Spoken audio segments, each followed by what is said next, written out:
Səhiyyə Nazirliyinin İnformatika və Statistika İdarəsinin küllü miqdarda mənimsəmədə təqsirləndirilən sabiq rəisi Mehdi Əmrahovun cinayət işi üzrə məhkəmənin baxış iclası başlayıb. Bugün Bakı Ağır Cinayətlər Məhkəməsində hakim Neymət Məmmədovun sədrliyi ilə keçirilən prosesdə dövlət ittihamçısı Valeh Ələkbərov ittiham aktını elan edib. İttihama görə Əmrahov 2022-ci ildən etibarən adını yazdırdığı, lakin işə gəlməyən 12 nəfər işçinin əmək haqlarını mənimsəyib və onların işini rəsmiləşdirərək vəzifə saxtakarlığı edib. Bundan başqa o, müxtəlif şirkətlərlə müqavilə bağlayaraq razılaşılmış məbləğin bir qismini ələ keçirməkdə təqsirləndirilir.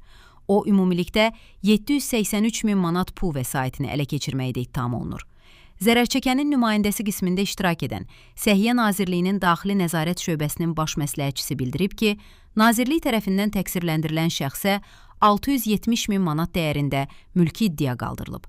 Mehdi Əmrahov özünü qismən təqsirli bilib. Belə ki, o özünü yalnız bir epizod üzrə işinə səhlənkar yanaşmaqda təqsirli bilib.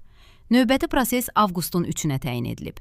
Qeyd edək ki, Səhiyyə Nazirliyinin İnformatika və Statistika İdarəsinin sabiq rəisi Mehdi Əmrahovla bağlı Baş Prokuror yanında Korrupsiya qarşı mübarizə idarəsində cinayət işi açılıb.